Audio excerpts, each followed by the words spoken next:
Welcome to the Conference Championship Weekend edition of the Sharp Football Analysis Podcast. My name is Warren Sharp of SharpFootballAnalysis.com. Been happy to have you guys along for the ride. I know we had a pretty profitable weekend last weekend on some of the recommendations that we had on this podcast, so looking forward to building on that. We mentioned last weekend how we thought that was the best weekend of the entire football season, and I don't think that disappointed. I don't think those statements were too exaggerated by any means at all. It was a great weekend of football. Fortunately, we've got two exciting games here. I think both games, obviously the odds makers feel these games will be somewhat tight. I think they're going to be very competitive games, and so I'm really looking forward to breaking these games down. As always, we'll be joined by Evan Silva, the man, the myth, the legend of rotoworld.com, and he will be joining us here momentarily. I wanted to go ahead and get a couple of things addressed initially. First and foremost, we're recording this on Thursday evening. Evan has just posted his article on the matchups at rotoworld.com, and we're going to talk to him about this in a second, but he's just posted his matchup article up there on rotoworld.com, so we highly recommend that after listening to this podcast, you go over to rotoworld.com and check out that article where you can see a little bit more in-depth information about what Evan Silva is saying. And for those of you who read the article and are now listening to the podcast, obviously there's going to be a lot of back and forth commentary between both of us, and I think we're going to be able to elaborate on some things, obviously, that you can't really get into when you're actually having to write an article. So I think it's going to be a benefit regardless of whether you read the article first or you're going to go read it next. A lot of good stuff in both sources. But the other reason why we're recording this on Thursday is because I am located outside of D.C., and unfortunately we're going to be apparently dumped on by the eye of this winter storm that's rolling up here starting tomorrow, and they're actually projecting to put down roughly over 2 feet and upwards of low 30s in terms of inches in this area where I'm at. So obviously I don't like the sound of that because we're probably going to be losing power, but I've already prepped some backup generators and some UPS and there's power supplies to get onto the internet with some of my electronics and get my DirecTV hooked up so I can watch these games on Sunday. Obviously, I'm going to try to do everything I can not to have this potential power loss and storm affect viewing these games. But we'll go ahead and mention that for the Charlotte area, for North Carolina, this storm is definitely going to be rolling through there. They're not going to get upwards of 2 feet of snow, but this thing is going to be well through there prior to the start of the game. It's not going to impact the game itself in any way, shape, or form. Weather looks to be great. No wind, no rain. Temperatures starting the game around 40 degrees. It's not going to get below freezing during the course of the game. So it'll be a nice winter evening there in Carolina. There's going to be probably snow on the ground at the edges of the field and whatnot. Obviously, they're going to cover the field before the storm happens. But I do think footing still could potentially be an issue, and we'll talk about that later with Evan as we break down this podcast. And the other thing I want to say before I bring Evan on is you guys know the custom analytics that I created a couple of years back, right before the Super Bowl, and that was early down success rate, EDSR, and that basically talks about how often teams are able to avoid third downs on offense or force the opponent into third down on defense. There's a little bit more to it than that, a few other layers, but that's kind of the heart and soul of what this metric looks at. And it's been very successful both in correlating to wins in terms of whoever wins the early on success rate battle typically wins the game, but also has been very predictive in nature because, as you guys know, correlating to wins is totally different from being able to predict wins. As, for instance, turnovers correlate extremely well to wins, but it's hard to predict turnovers prior to a game starting. Early on success rate is both very predictive and correlated. So both of these teams that are playing in the NFC Championship game, Arizona and Carolina, finished 1 and 2 in the standings for early on success rate overall. New England finished 4th overall, and they actually were the only team to finish top 6 both offensively and defensively when you adjust for strength of schedule. So they do have that going for them, but they finished 4th overall. Denver finished 9th overall. They do have a top 3 defense in this metric. They finished 2nd overall in defense, 3rd if you adjust for schedule.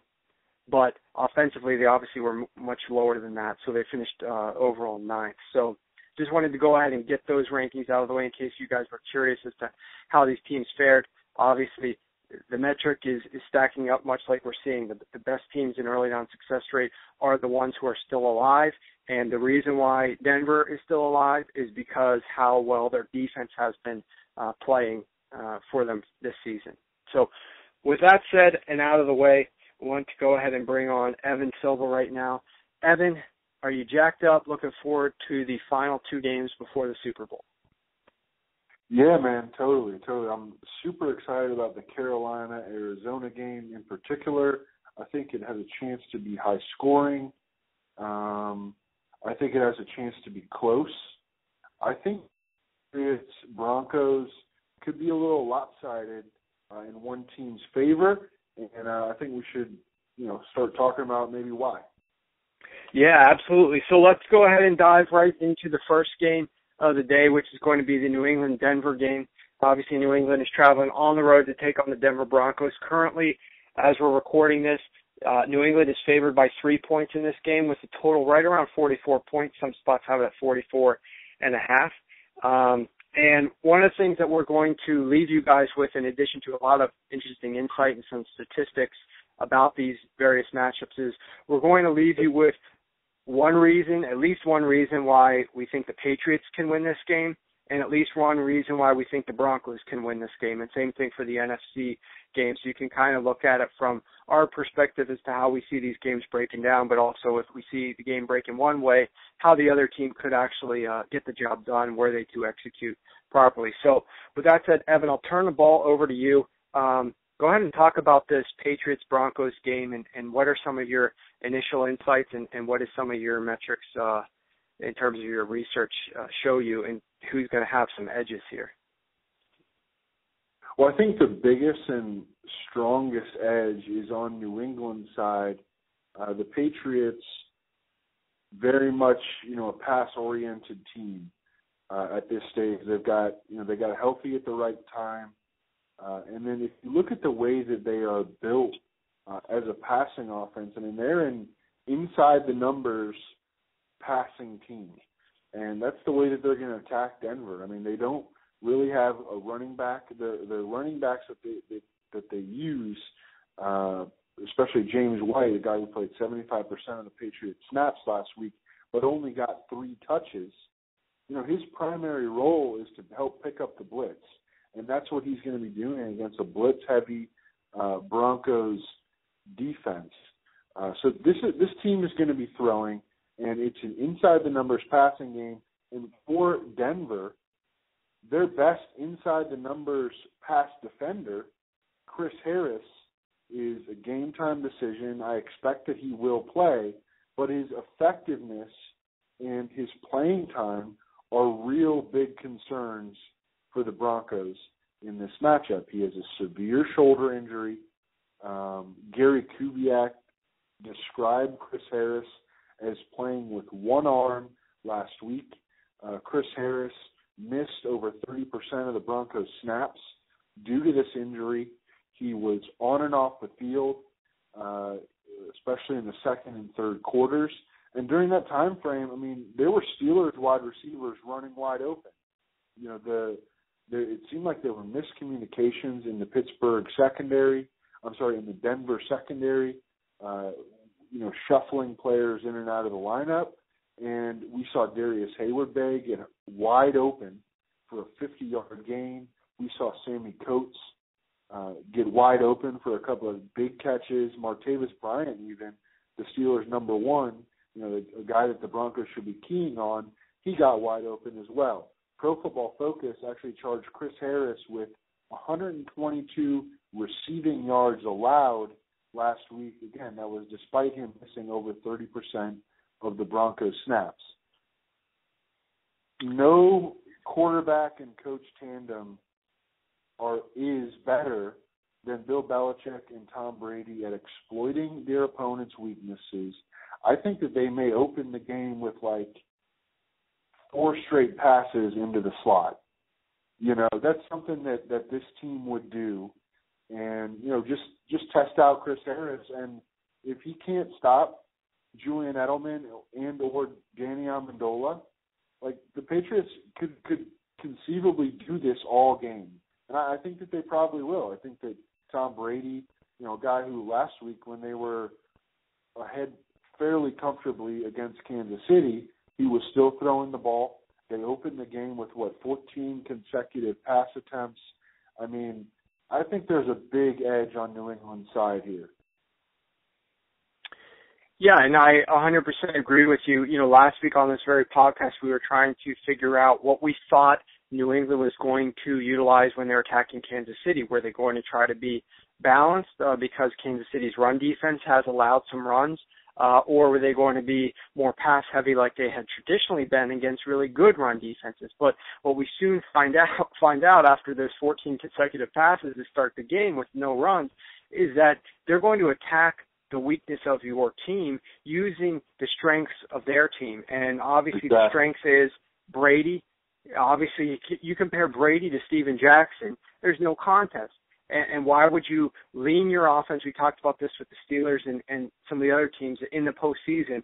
You're not going to lean on a player, number one, who just got there, who isn't your regular starter, who isn't your regular backup, to help you win a game. We know that Belichick has done it from time to time, going with like random guys. These generally are guys like that have been with the program for a while, and it's against bad run defenses, and so he's just, you know, feeding some of these guys, you know, particularly against the Colts, you know, whatever running back he wants to throw in there. But against the Broncos, I would agree. I think it's going to be a similar strategy, and I went ahead and looked back at some of the numbers here to try to get a better understanding of exactly how they were going to utilize the passing game. Is it going to be everything short, everything, you know, are they going to mix in some deep? And what I saw from last week's game, 42 passes, but only 2 of them went 15-plus yards in the air. Both of them were targeting Keyshawn Martin. So the vast majority of the passes were within 15 yards of the line of scrimmage. Edelman had 16 of those targets, 10 catches for 100 yards. Now, when they went up against Denver earlier this year without Edelman, Brady was 21 of 33 on the shorter passes, 2 of 9 on the deep passes, 15-plus yards in the air. So he did throw a large number of attempts, obviously much higher percentage of his total attempts deep than he did last week against the Chiefs. But in prior meetings with Denver, 2013 to 14, he actually played him 3 different times because one game was in the playoffs in 2013. Brady had a 112 rating on the short passes and only a 65 rating on the passes 15-plus yards in the air. I really do think, I mean, Brady last week, they only ran the ball, I think, 16 times. I really think that it is going to be exactly like you said. They like to eliminate inefficiency from their game as much as possible. They will only run the ball if it's going to be a great spot where they think the defense is going to expect pass to offset it, or like in a specific short yardage situation where they get a great play call in to try to pick up the first down.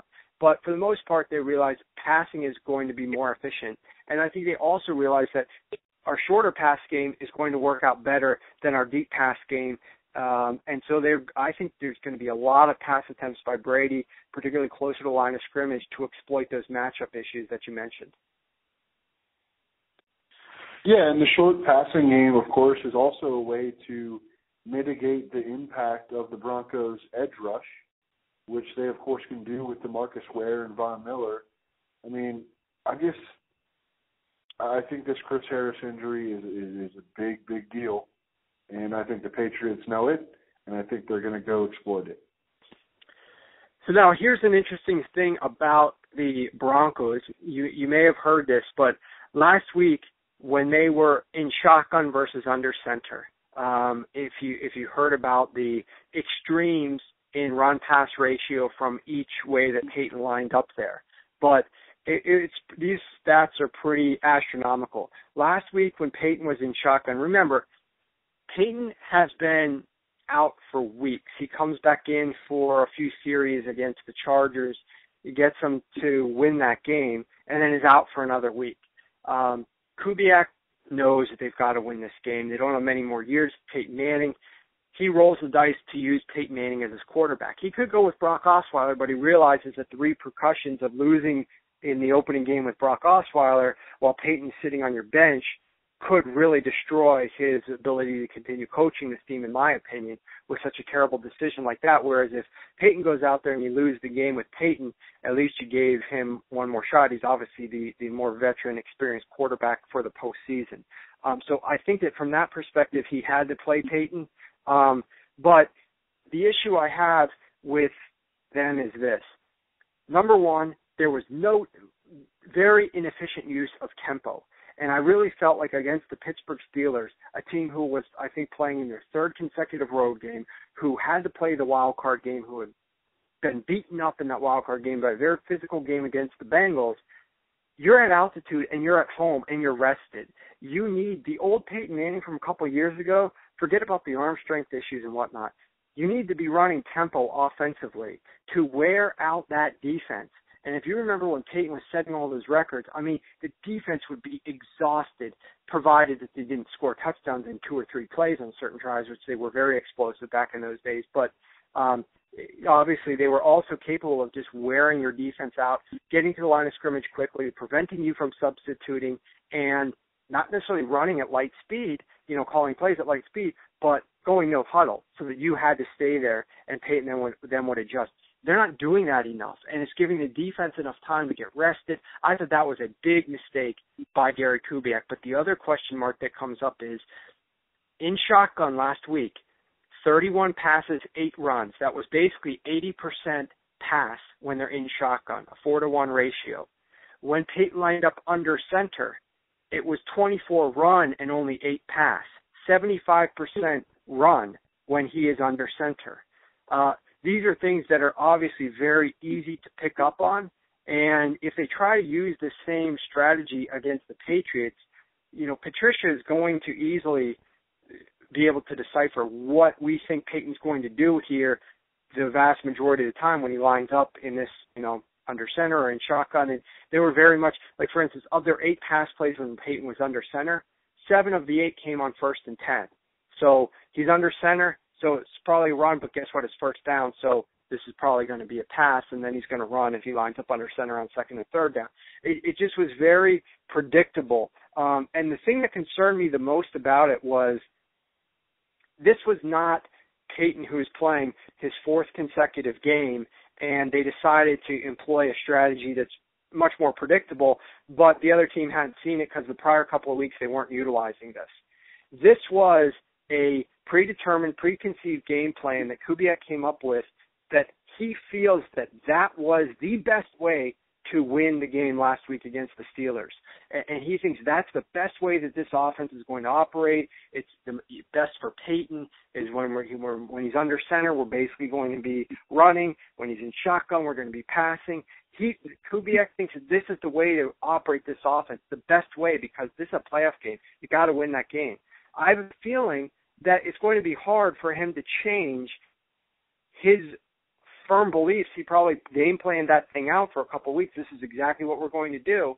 To then all of a sudden say, oh, we're just going to be 50-50. We're not going to have any types of, if we're in shotgun, we'll still run the ball, 45% of the time as opposed to only 20% run like they did last. I think it's still going to be pretty predictable. And that's just one other edge that Belichick and that defense potentially could have against this Denver Broncos offense.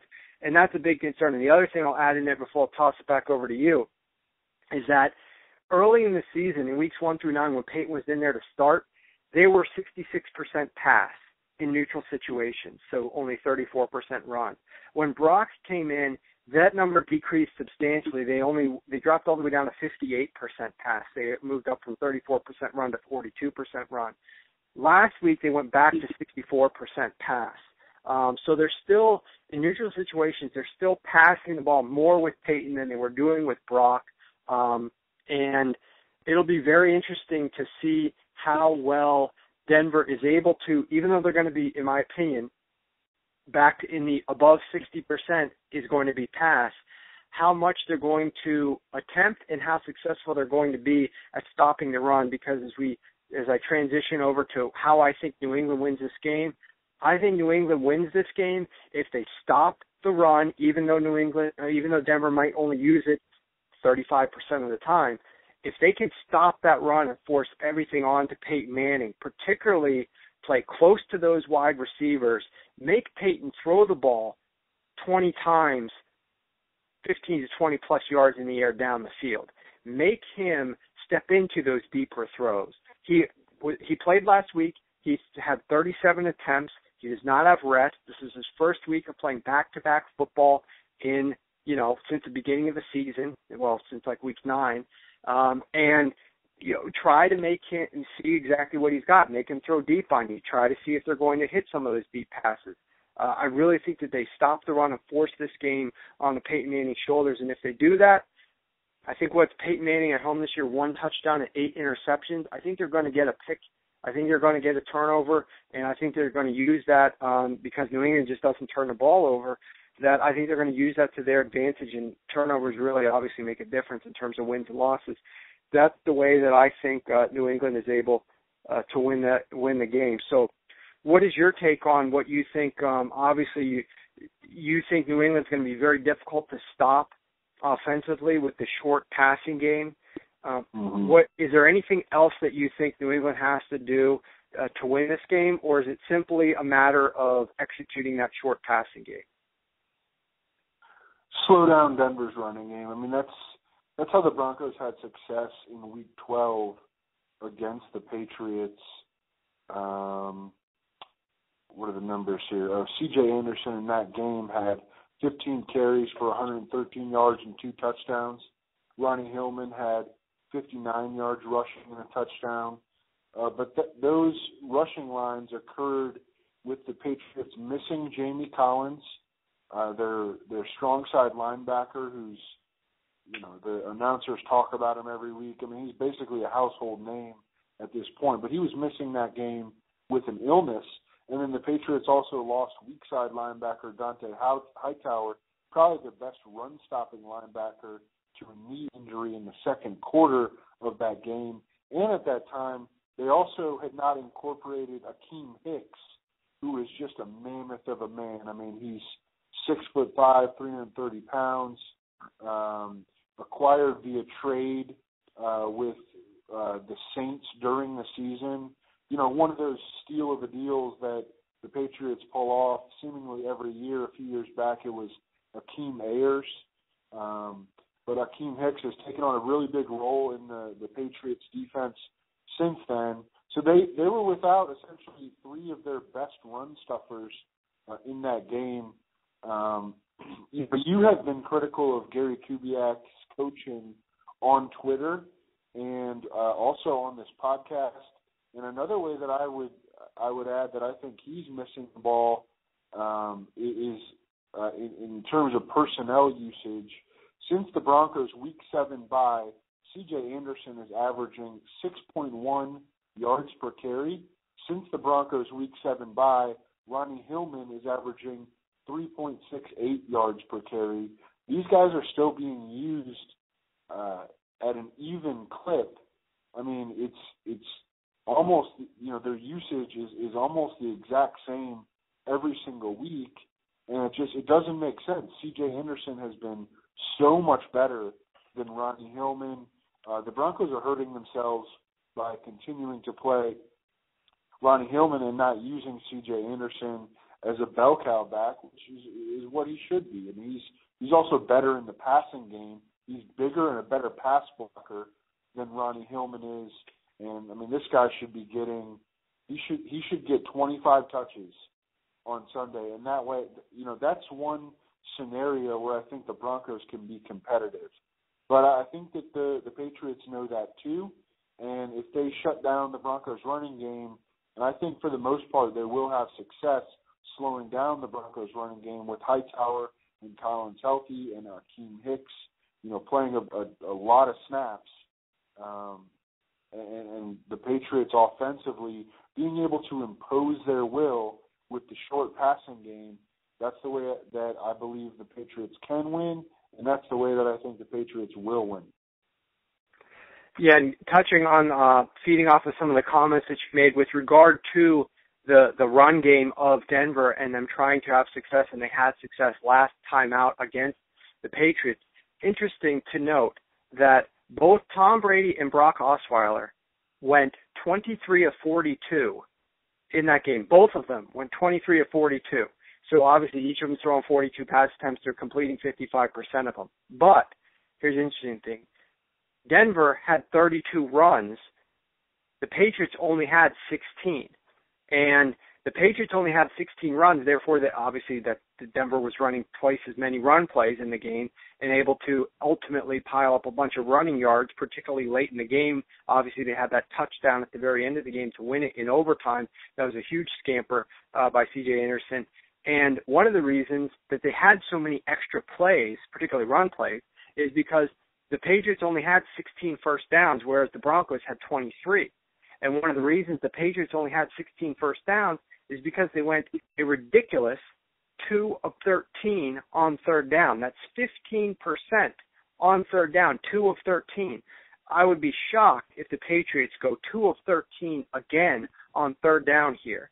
And what we're probably going to see is Peyton was still approximately 40 or so, close to that, attempts, but we're going to see the number of runs drop a little bit because they're just not going to have 77 offensive plays potentially in this game, especially the way that New England attacks. They're not this deep, quick-striking offense. They're going to be more matriculating the ball down the field at tempo.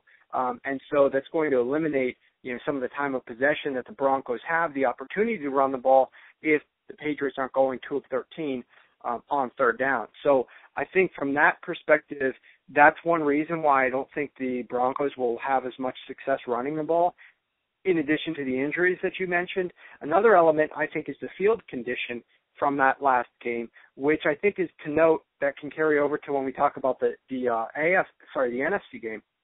And that relates to that game. It started to snow during the game. At first, the game started, the field didn't really have any snow on it. But as the game went on, a little coating and a little bit thicker. And what that ended up affecting the game was the defenders could not react quick enough to the offensive players.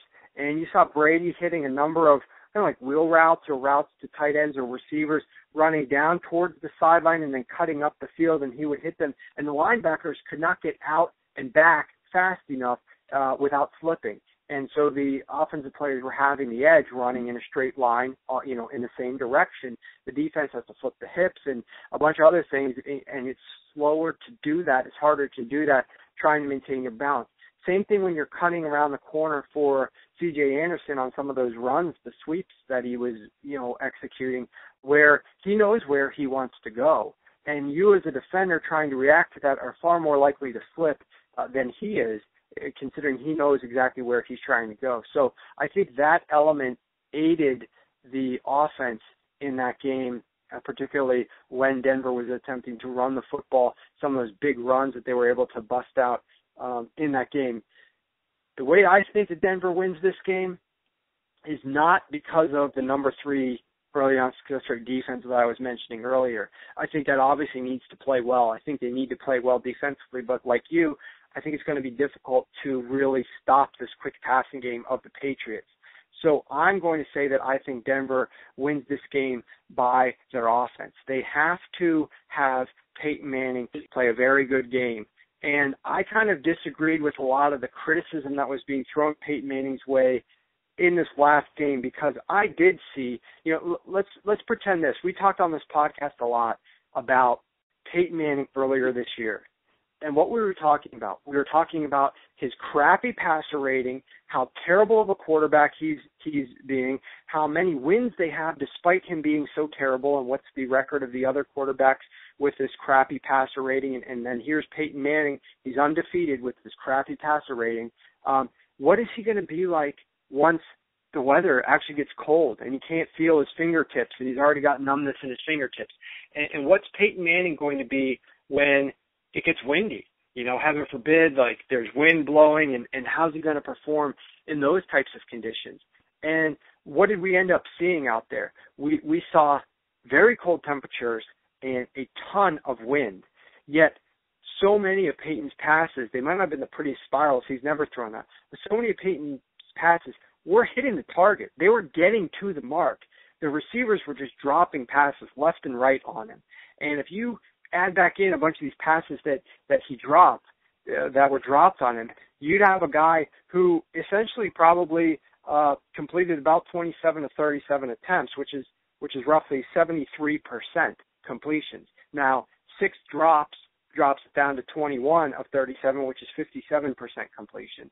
And obviously his yards per pass attempt, which were down to 5.8, would obviously be higher. But he didn't throw a single interception in the game, and while he didn't have the best game overall, I'm certainly not going to argue that he did. Overall, given the weather conditions and the conditions that he was dealing with, plus, in my opinion, being handicapped to an extent by Gary Kubiak, not playing the ultimate efficient type of football, I think that held him back a little bit.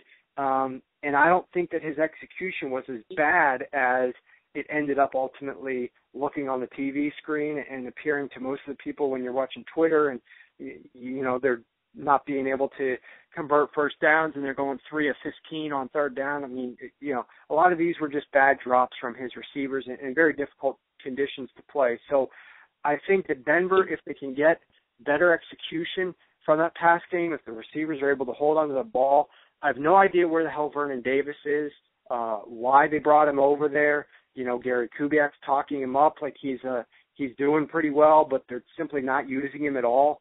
And let me just say that he must be pretty terrible right now. He must be absolutely horrendous in practice or something. Maybe you have some insight into Vernon Davis, but he must be terrible, because I could easily see them using him more out there on the field, whether it's for his speed, whether it's for his hands, even though he's dropped a few balls playing for the Broncos. Like, I don't see how he's any worse than some of these other guys that they potentially have out there. So because they're not using him, I'll just positively trust Gary Kubiak that he's not good enough to play.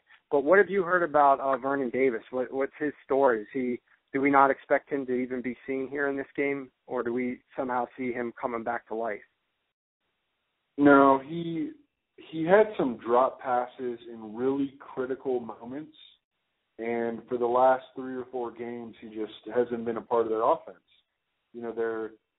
They've been using a little bit more 3 receiver sets, Jordan Norwood in the slot between Emmanuel Sanders and Demaryius Thomas. They mixed in Benny Fowler into the slot a little bit last week. And then their 2 tight ends have been Owen Daniels and Virgil Green, who's a better blocker. I mean, I'm guessing that their kind of thinking is that Owen Daniels is more trustworthy as a receiver, and Virgil Green is the best blocking tight end on the team, and therefore Vernon Davis has no role. Even when they gave him an opportunity, I can't remember which game it was, but even after he had been phased out of the offense, he had another drop like a couple of games ago. So I don't expect him to reappear all of a sudden. I was going to say that, for people looking at the Week 12 game as a sort of blueprint and, as maybe a starting point to discuss what's going to happen in this game, like, just be cautious doing that. Because, first of all, Brock Osweiler was playing for Denver. I already mentioned the 3 defenders who were missing or got hurt or weren't involved for the Patriots, 3 key defenders. They're all systems go this week. And also offensively, the Patriots did not have Julian Edelman or Danny Amendola in that game, that Week 12 game. And Rob Gronkowski got hurt. I think he missed like 10 to 15 snaps toward the end of the game. So, you see that result in Denver and you think, well, maybe the Broncos are the better team. I think it's real clear to me that the Patriots are the better team. And I think that the Broncos, in order to win, they're going to have to play a perfect game. I think that they're not going to be able to afford those drops in critical moments. I think that they will have to run the ball efficiently. That, to me, means giving C.J. Anderson the heavy bulk of the carries. But Gary Kubiak seems to think that Anderson and Hillman are, on an equal playing field and therefore deserve equal playing time. I mean, if Peyton Manning has 40 pass attempts, like you suggested he might, Warren, I think the Patriots defense is going to have a big, big day. Yeah, and that's certainly inside the realm of possibilities that we're going to see in this game. I think it's going to be a fascinating chess match, but that's one of my biggest concerns in trying to find edges and things that I like about Denver is the mental chess match between Bill Belichick and Gary Kubiak, because I think 9.8 times out of 10, we know which guy is going to win that battle. And I just, Gary Kubiak, wherever he's gone, I've just seen issues with this guy. The Texans had him from time to time, and I see issues here in Denver as well. I just don't understand certain decisions that he's making that just really fly in the face of efficiency. And obviously a lot of what I'm about is just playing efficient football, as efficient as you can possibly be given your opponent and the situation.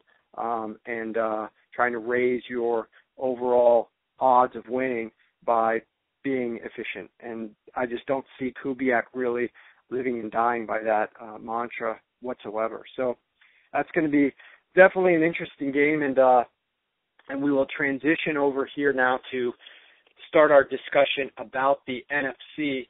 And as I do that, I will tell you that I just saw a tweet from the weather guys locally that are calling this a life-threatening and historic blizzard that I'm going to be getting. They're really giving me a lot of positive hope that my power is going to stay on. Let's talk about the NFC game in what you said is probably your favorite matchup, and I can't really disagree. I kind of want a little bit of new flair, new blood into the mix, and obviously Peyton and Tom, but you guys are like 38, 39 years old, and I know Carson is old too, but I'm kind of looking for some new matchups and new things to break down, and we got them here. We've got two very exciting teams, a coach in Bruce Arians who basically is balls to the wall offensively and defensively. His philosophy is no risk it, no biscuit. They're going to be pressing offensively. They're going to be blitzing defensively, and they're coming at you. That dial is 10 out of 10 all game long. This game in particular, because of some of his quotes from last week where they said we started off a little hesitantly, we started off a little bit conservatively. Carson Palmer, we held him back slightly, like we weren't being as aggressive as we needed to because we were really concerned about getting our first victory, in the postseason. And I don't know if I buy that. I mean, I hear what he's saying, but Arizona's been a team that struggled in the first half 4 weeks now in terms of producing well in the first half. They do seem to be more of a second half team when you see what that offense is able to do and get going in the second half as opposed to the first half. So I don't necessarily know that was the only reason why they started off the way that they did, but according to Arians, they're going to come out and try to start things off a little bit quicker here. So certainly a lot of interesting matchups to discuss, and ultimately, like the last game, we'll eventually break down why we think Arizona can win this game and why we think Carolina could win this game, what each of those teams need to do to get the win. But I'll go ahead and toss it over to you. You go ahead and start breaking down your initial impressions of this, what we think could be a pretty entertaining matchup. Yeah, so the Panthers have not lost a home game since November 16th of 2014, which is pretty impressive. That's a streak of 12 straight wins at home. One recurring theme that we kept coming back to all season when we were discussing DFS is how awesome Cam was in home games. He tore the cover off over his last 10 games, home and road, Cam Newton has completed 64.6% of his passes, 8.2 yards per attempt, 25 touchdowns, 2 interceptions, with 6 additional rushing scores. The Panthers are averaging 34 points per game over their last 10. The Panthers like to play fast, like to go no huddle when they're at home.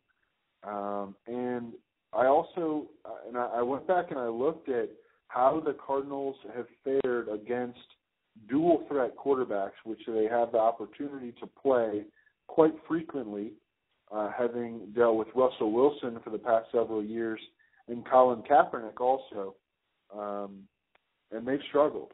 I mean, first of all, the Cardinals are a man coverage defense, so when they don't have a spy on the quarterback, you know, their guys are turning and running in coverage, and that will open up gaps for a running quarterback to exploit. Russell Wilson this year in his 2 games against the Cardinals finished as the overall quarterback 6 in fantasy. This is out of 32. The overall quarterback 6 and the overall quarterback 12 in those 2 meetings. Last year, Colin Kaepernick against the Cardinals defense finished as the quarterback 4 overall among 32, the quarterback 12 overall among 32 in fantasy points. And Wilson last year was the quarterback 9 and the quarterback 1. That was against Todd Bowles, but the current defensive coordinator, James Bechter, was a linebackers coach on that staff and is essentially a Todd Bowles disciple. So it's the same defense. It's a blitz-heavy defense. It's a man coverage defense. And I think Cam Newton might have a really, really big game. I mean, just a lot of strong indicators for him. Defensively, the Cardinals in run defense also haven't been that great recently either. They have allowed 5.08 yards per carry to opposing running backs over their last 3 games. Eddie Lacy, of course, had a couple of big runs last week. Christian Michael in the Week 17 game had 17 carries for 102 yards. The Cardinals during that stretch have lost Tyrann Mathieu to a torn ACL, outside linebacker Alex Okafor to a season-ending toe injury, and Corey Redding, a 315-pound defensive lineman, to a year-ending ankle injury. So I think right now the Panthers are catching the Cardinals' defense at a good time.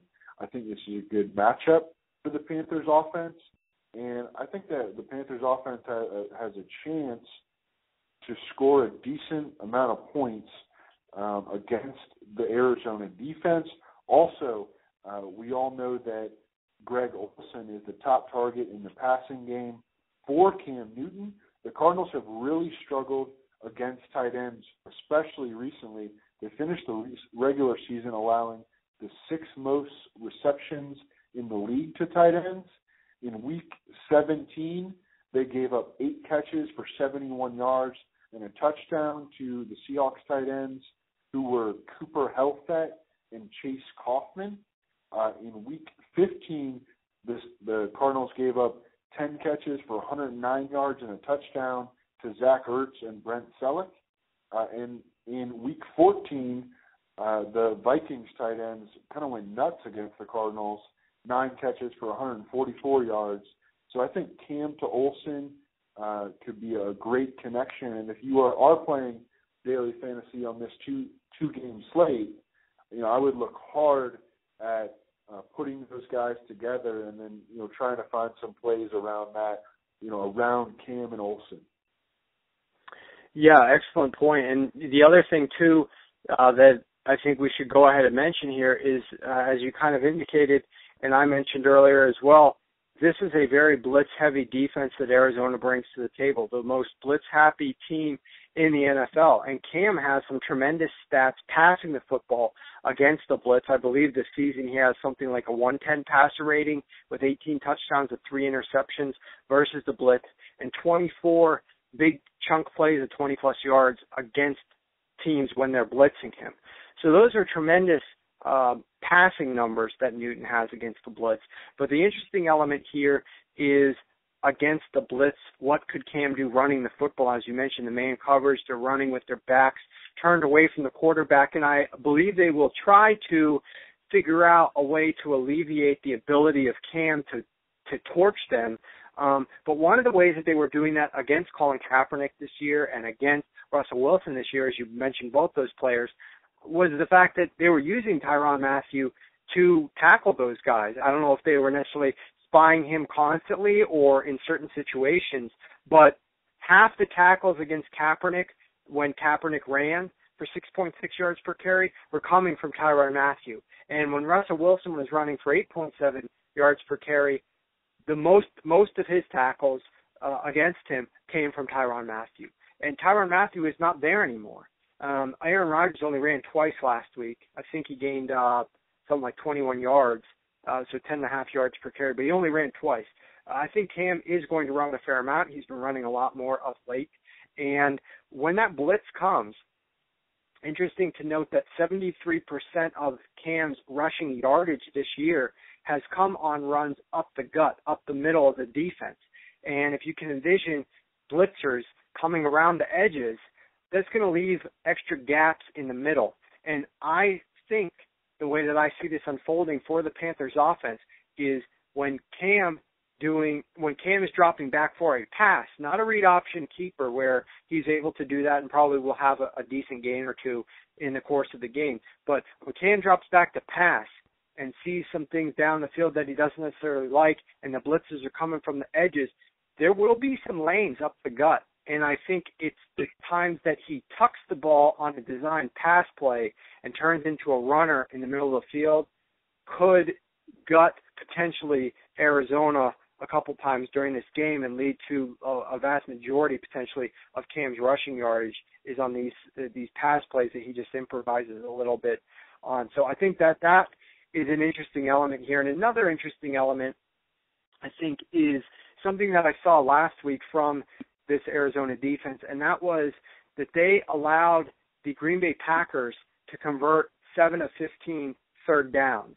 And it may not sound like that great, but keep in mind, we had been talking about the fact that Green Bay was horrible on third downs. I believe even against the Redskins, this was a team that was converting, I think they converted like 2 of 14 against the Redskins, maybe 3 of 14, something like that. They were down at 23% over the course of the prior 3 or 4 weeks heading into this game against the Arizona Cardinals, and they convert just about 47%, almost 50% of their third downs against the Arizona Cardinals. I think it's going to be a problem because if you look at who Arizona has gone up against, I mean, just dating back to like week 12, you're literally talking about the number 32 third down offense, which is St. Louis, the number 31 third down offense, which is San Francisco, and the number 30 third down offense, which was Green Bay. They played them twice during that stretch. They also throw in there the number 24 third down offense in the Minnesota Vikings, and they played a lot of bad third down offenses. The best one of the bunch that they faced was the Seattle Seahawks, who ranked 5th in third down offense. And now they're facing the Carolina Panthers, who ranked 4th. We know that Seattle crushed them in that game. The final score was 36-6, but that was week 17, and maybe Arizona wasn't playing, their head wasn't in it. Well, who knows? It's water under the bridge at this point in time. But I think that this third down issue could be potentially a problem for Arizona's defense. So let's switch over to now. Let's talk about the Arizona Cardinals offense and talk about what potentially we can see unfolding for the Arizona offense against Carolina's defense. What are your thoughts there? Well, it concerns me that I don't think we've seen the Cardinals offense play, at the level that we kind of envision them, because they did it for much of the regular season, but we really haven't seen them tear it up offensively in a while. It's been longer than a month.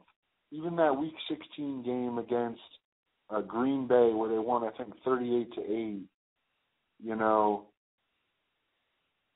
that wasn't, you know, the Cardinals defense did a lot of that damage. And then absolutely. And then week 17, it was kind of a disaster, and then Carson Palmer got pulled. And then last week, I mean, I thought the game was kind of disappointing on Arizona's side. I mean, you know, Carson Palmer really didn't play well. They kind of got lucky on some plays. One of the Michael Floyd's touchdowns got tipped to him. I mean, you know, they made the Larry Fitzgerald stuff was just awesome for Larry Fitzgerald. But I didn't think Carson Palmer played that well. David Johnson hasn't run the ball well in a few weeks now, you know. With that said, I do think that there will be opportunities for the Cardinals to rack up yards and potentially points against the Panthers. The Panthers' secondary is a big concern. I mean, the Panthers have given up over 300 passing yards in 3 straight games. Josh Norman has not played at the level recently. I mean, over his last that he played all season, over his last 4 games, he's given up a 67% completion rate into his coverage. He's given up 2 touchdowns and over 160 pass receiving yards. And then the other guys that they have at cornerback are liabilities. I mean, Robert McClain. I know that this, you know, a lot of these stats came in catch-up mode last week and the week before, but you know, these guys have given up a lot of production recently. Jermaine Kearse tore up Robert McClain, the Panthers' right cornerback, last week. You know, Robert McClain was a guy the Panthers signed in December. And the slot corner, Cortland Finnegan, is a 32-year-old washed-up journeyman who was signed off the street in late November, and he's going to match up for most of the plays here with Larry Fitzgerald, you know. So I think that there are weaknesses in the Panthers' defense that the Cardinals are very much capable of exploiting, and therefore I would expect them to have some offensive success, and that's why I kind of like the over on this game, why I think it has a chance to be high scoring and fun to watch. I think that the Panthers are a better team. To me, they're certainly playing better right now than the Cardinals, and of course they have the home field advantage. But I think that if the Cardinals have a chance to have a big passing day against Carolina, and I think that would be their, you know, one of their best hopes. And I know that you want to talk about David Johnson, right, Warren? Yeah, absolutely. So, yeah, I'm assuming that Arizona will have to. Carson Palmer can't throw a couple of interceptions like he did last week. I mean, he's going to have to keep that sheet clean, because if you look at what Cam has done, I mean, this guy's been ridiculous of late. I mentioned it last week how the top 2 quarterbacks left in the entire playoffs were Cam and Russell Wilson in terms of deep passing, first and second down passing in scoring zone. And Cam has been on a ridiculous tear with only, I think it's 1 interception and I think it's like 18 touchdowns and 1 interception, something like that in the last 6-7 weeks of the season. So he's been on an absolute tear and not turning the football over that way. So it's imperative that Carson Palmer has a decent game here. But I think an interesting aspect of this game, which I believe Bruce Arians to an extent has been overlooking as well, but I think it's imperative that this is applied for the Arizona Cardinals to have success in this game, is for David Johnson to have a good game running the ball, particularly inside the red zone. And I, like you, have obviously been a little bit disappointed in the run game for the Arizona Cardinals. They had literally 27 rushing yards against the Seahawks total, not just David Johnson, in Week 17, and then they followed it up with only 40 rushing yards against the Packers last week. Those are not numbers that are going to get it done. And I kind of questioned, earlier on in the season, is David Johnson going to wear down? Is he the bell cow back? Like, what are we going to get from this guy late in the season? And I was kind of on one side of the fence where most of the community was on the side like, this guy is money, he's great, he's excellent. And then after they obviously produced a couple of big games against the Eagles and the Packers, where they were running the ball for 4.7, 5.9 yards per carry and just tearing it up, I kind of said, all right, David Johnson is playing very well right now. So I mean, I'll certainly eat my words when I need to. But I think this week I'll throw out the personal challenge to him that I think that he's going to need to step it up. And for number one, though, they got to give him the opportunities. And let me just throw out this ridiculous stat that I looked up. Last week, inside the red zone of the Packers, Arizona called 18 offensive plays inside the Packers red zone. 16 of those were pass plays. Only one of those was a running back run. A 16 pass to one run was what they executed inside. I think they had a handoff to a wide receiver as the other run. But at any rate, 16 pass, one running back run inside the red zone is not going to get it done. Here's why I think it's extremely important. Carolina's run defense in the red zone is literally dead last in efficiency. And it doesn't sound like it jives with the overall ability of Carolina to stop the run and slow down the run, of course, of the whole field. But in the red zone, they've been particularly bad. And specifically across the whole field, if you look at it, on third and fourth down runs, they only rank 27th in efficiency. And on third and short runs, they only rank 28th in efficiency. And so I think it's very important, while we love Carson and we love the ability to throw deep and we think some of these DBs can be attacked, there are some weaknesses for Carolina in certain situations running the football.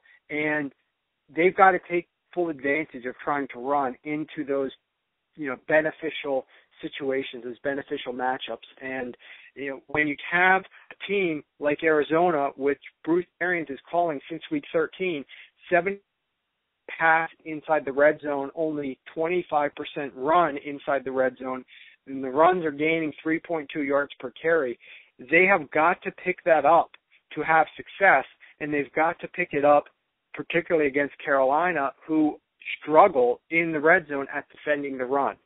And the reason I am kind of layering this all in this manner is that I do think Arizona is going to get down to the red zone. If you look at what they've been doing, they've gotten down to the red zone on average about 4 times a game, somewhat consistently. Even though this is a big play, big strike offense, some of those big plays don't just score touchdowns. They get down and put the team inside the red zone. And it's going to come down to execution. We know that the defense of the Carolina Panthers inside the red zone is a top 10 defense. And this Arizona offense is going to have to execute. And we've talked about this on the podcast time and time again. One of the reasons why Arizona ranks only 19th in red zone efficiency is because this offense is that deep strike offense. This offense is an offense that is geared towards letting Carson Palmer push the ball further down the field than most teams. When you're inside the red zone at the 9-yard line, you're not doing that. You have 9 yards before you're at the end zone. So you can't let all these other routes develop. There's no space.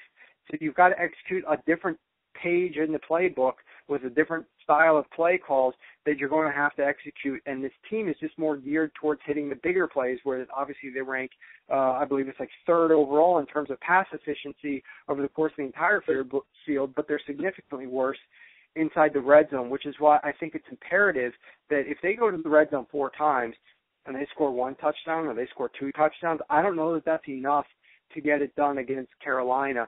I think that they're going to have to convert a higher percentage of those, and I don't see it all being Carson Palmer. I don't think it can be all Carson Palmer. So I think David Johnson has to step it up in the red zone, and I highly encourage all of us, when we're watching this game, watch the type of play calls that Arizona makes when they're down in the red zone. Let's see how often they're willing to hand it off to David Johnson, and is he having success? Because I can tell you that Bruce Arians is not going to keep giving him the ball if he's getting 1 yard per carry.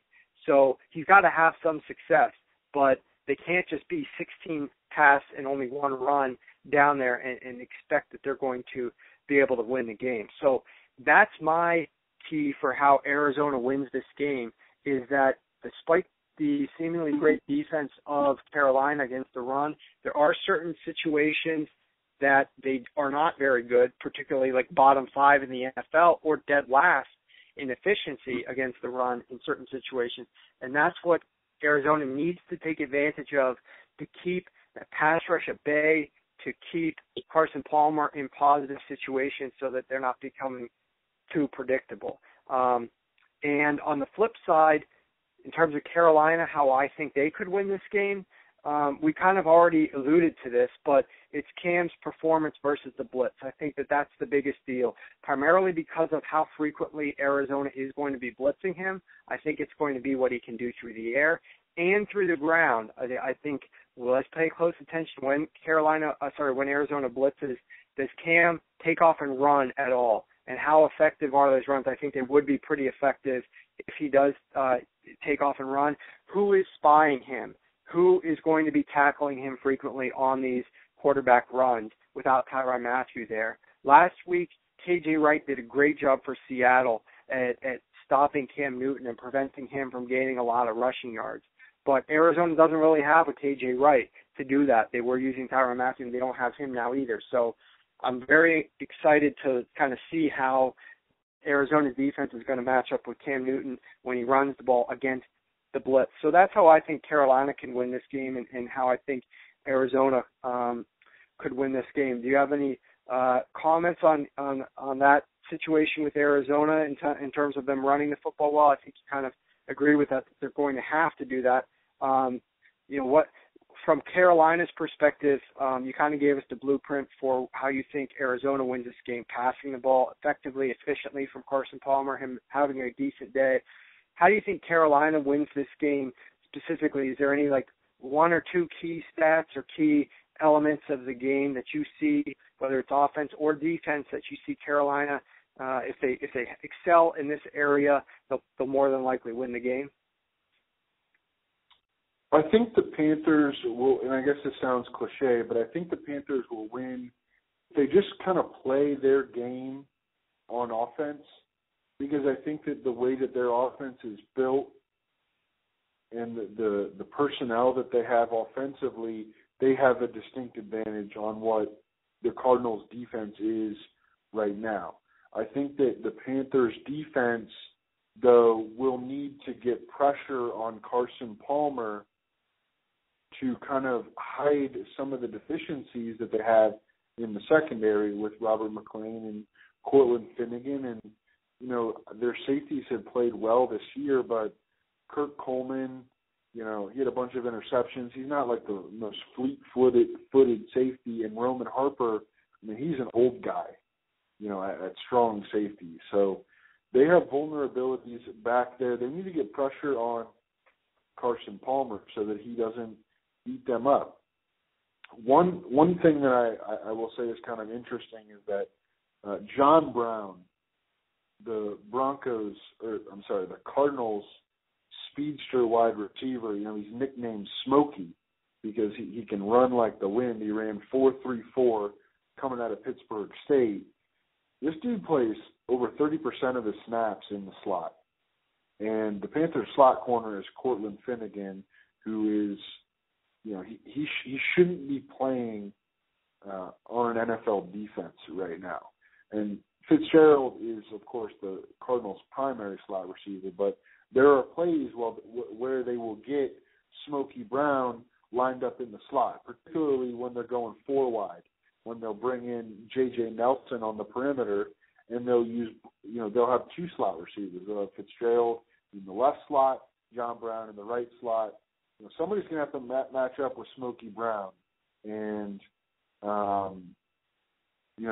that could be a really advantageous matchup for the Cardinals. Again, I think that the Cardinals will have opportunities to make plays in the passing game, as long as they can keep Carson Palmer reasonably well protected. But I think that the Panthers are the better top to bottom football team, and I think that they have a lot of edges as well.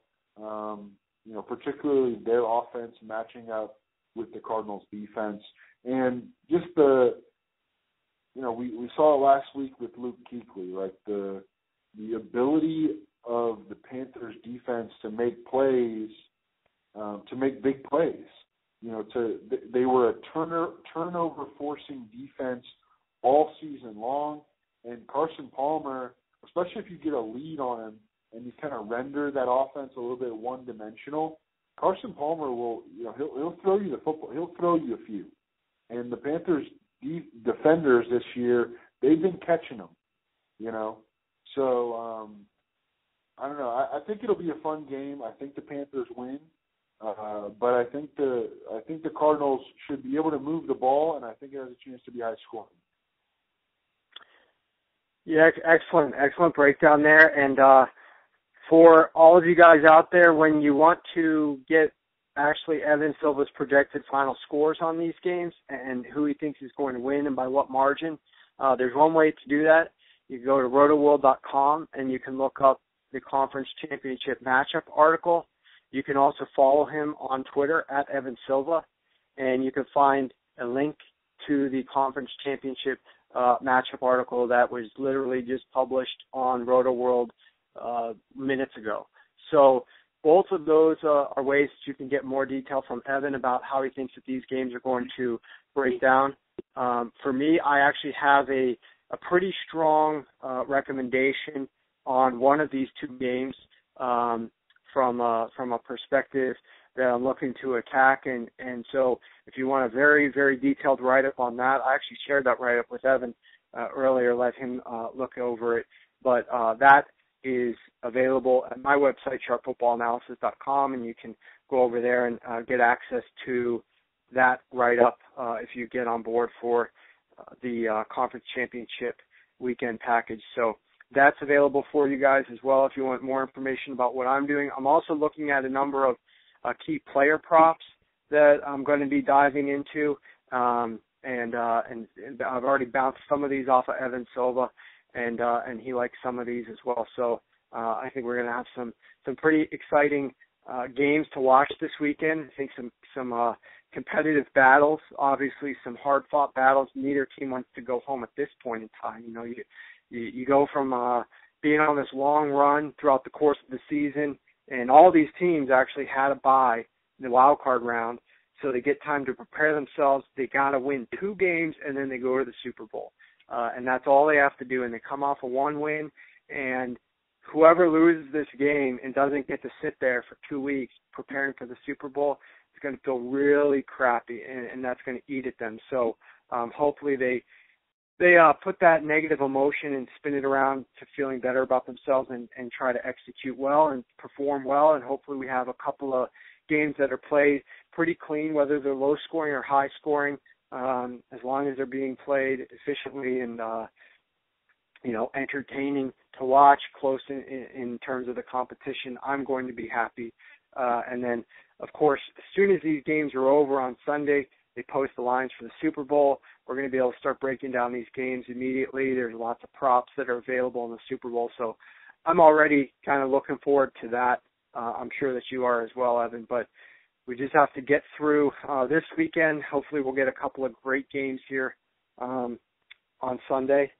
And as we are wrapping this up, I'm just getting word that, Evan, my in-laws are coming apparently to weather the storm with us tomorrow, so that is going to be just tremendous fun. It sounds like they're about an hour away, driving about an hour to come and crash with us with my backup generators. Maybe I was preparing too much, maybe I was preparing too much, and now some of these other people are now like gravitating that I don't exactly want to be gravitating towards me when I'm sitting here without power for potentially days. So the games better be pretty exciting, otherwise things could be getting pretty rough over this neck of the woods. But we always, as all the listeners do and share feedback with me, always love and appreciate this podcast that we record with you. So thank you very much for joining us once again to discuss these conference championship games, and good luck to you on them. Same to you, man. All right, that'll wrap up this conference championship edition of the podcast. We will talk to you guys Well, I'll talk to Evan and see if we're going to record one next week or if we'll just go ahead and skip a week and record one before the Super Bowl. But either way, there will be another one here so we can talk about the Super Bowl from two guys who love breaking down football and sharing that information with you guys. So hopefully you guys stay safe, healthy, have a great weekend, enjoy these games, and we will be in touch later. Sounds great.